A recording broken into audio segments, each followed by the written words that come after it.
And we are live with vlog number 7. Welcome everybody. Today I am going to take you with me on a new adventure, as I am going to make my first attempt to collect some Korean Natural Farming IMO 1, and if all goes well, I'll obviously jump right into preparing the Korean Natural Farming IMO 2. Now, for those of you who are new here to the channel, let me give you a warm welcome to the Toxandrian tribe first, and allow me to explain a little of what you are looking at. As a first-time gardener, I am only on one mission at this moment, and that is how to make the barren sandy soil I have to deal with in my gardens more fertile, so they become more suited to grow my fruits and veggies on.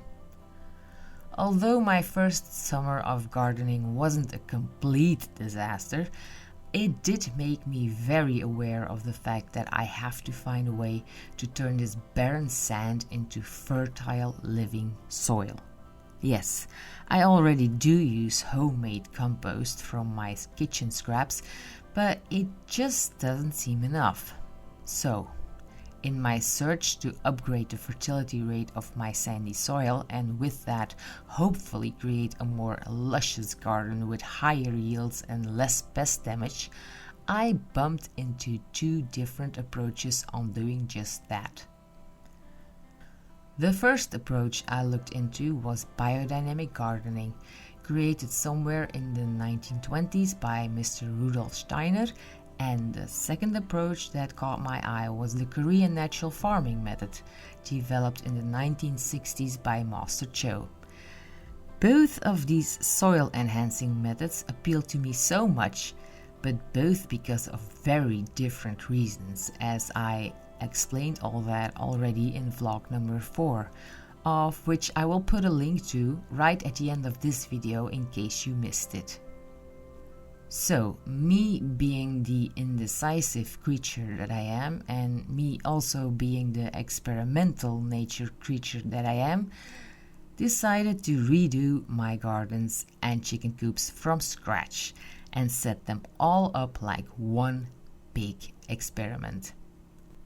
You could say a comparative exercise between both of the soil enhancing methods of Korean natural farming on one hand, and biodynamics on the other hand, while bringing a third component into the mixture, which will consist of only compost and some composties, the method that I used this past summer. This way, I should be able to spot the differences in soil structure and fertility, and of course in yield, which is why I am a gardener in the first place. I want to eat good, healthy and wholesome food, and my mission is to get my gardens in such a shape that I will succeed in that. So, to get back into today's mission, namely collecting one of the 9 core solutions presented by Korean Natural Farming, I am going to try and collect my first IMO 1. Now, for those of you who are new at Korean Natural Farming, these letters stand for indigenous microorganisms, and as you can see, according to the Korean Natural Farming Manual, these microorganisms that have been living in the local area for a long time are best because they are very powerful and effective. Now, according to the manual, IMOs are primarily used to create fertile and healthy soil conditions that are ideal for farming and prevent plant diseases. Well, if that is not the exact description of what I am chasing with all my endeavors, then I don't know what is. So, here we go. I have found this little spot next to the trunk of what used to be one of our elderberry trees.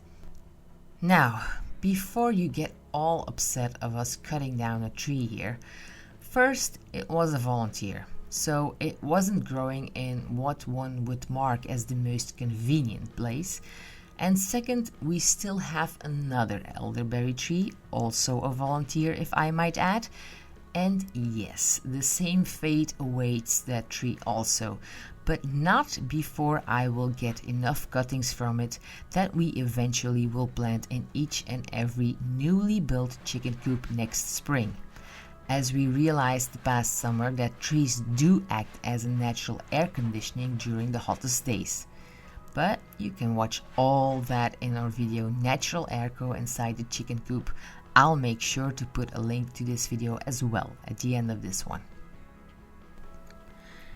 Now, you probably are wondering what a clumsy person like myself is doing here with some wooden planks, some screws and a screwdriver. Let me explain this little do-it-yourself portion of the video for you. As you already saw at the beginning of the video, I have found the perfect spot to collect some indigenous microorganisms or IMOs. But you just can't go out there and scoop them up. No, you have to try and transfer them onto some steamed or slightly undercooked rice. This way, you can put them to sleep or go dormant, so to speak, with the addition of some raw, unrefined cane sugar. And when the time comes, you can revive them with the application of IMO 3 and IMO 4. The numbers hereby are simply referring to the state in which the indigenous microorganisms or IMOs are in. Now, the manual states clearly that a wooden or bamboo box needs to be used to put the steamed rice in. It also gives the exact measurements of the box, but I was so excited to find my first IMO collection site that I threw all this advice overboard, grabbed the very first scrap wood I could lay my hands on. I think it's a pisha wood, which is some kind of pine or something, and tried to kind of screw them together so it would leave some space in between the planks on the bottom, big enough so the fungi could find their way up to the rice, but small enough so the rice would not fall out of the box. In my excitement, I also drilled some air holes into the four sides of the wooden box, which I realized sometime later that day is completely unnecessary, because I am going to put some paper towel on top of the wooden box to close it off with a rubber band, so it won't cut off the air circulation and gives the possibility to the fungi to make their way into the rice.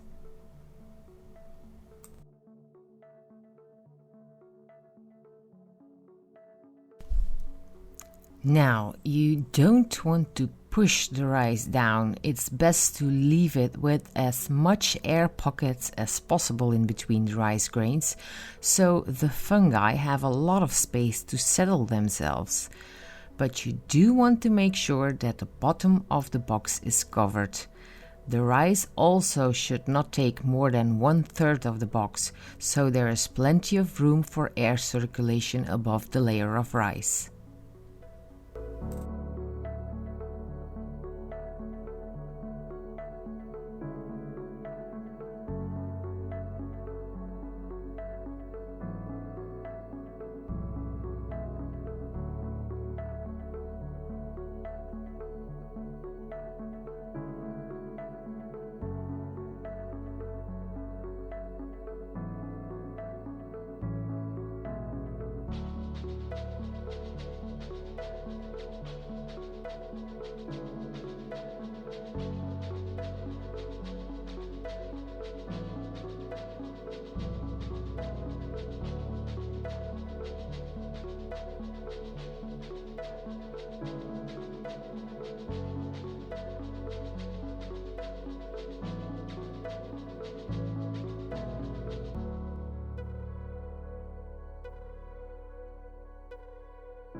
Now, there it is, my completely done it myself IMO 1 collection site, rainproofed and all.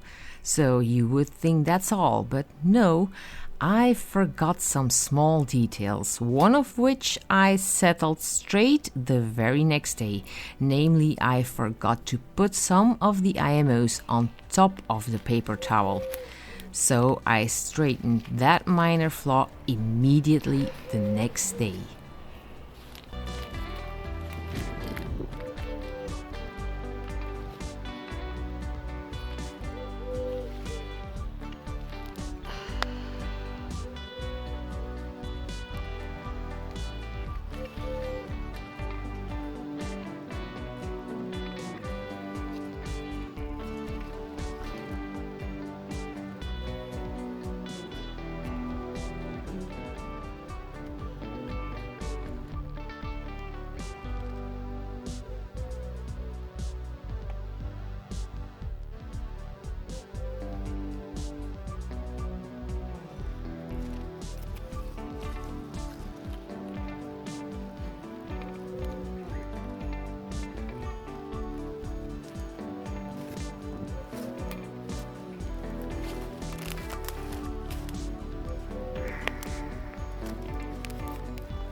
So here it is, my fully done, weatherproofed, rainproofed IMO one side.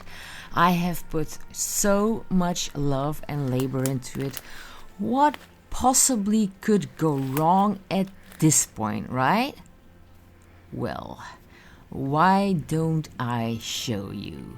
Sit tight and fasten your seatbelts. Here it comes.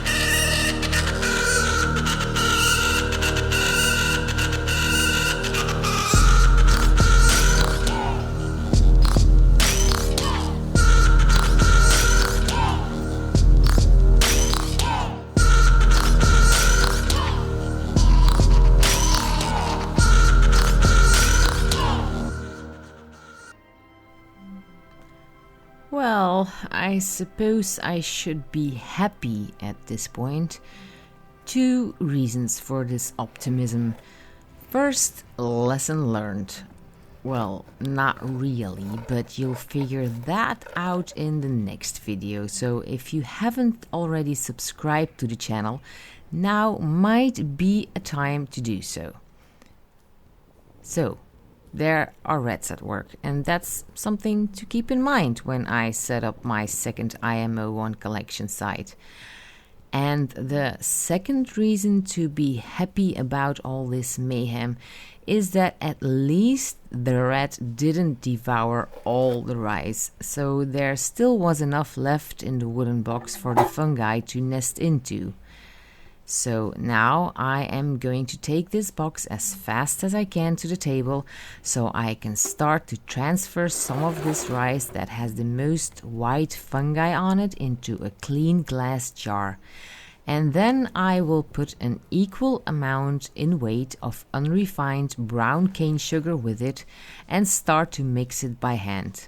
As soon as the rice starts feeling a bit soggy between your fingers, the job is done. The fungi have been put to sleep and the glass jar can be closed up.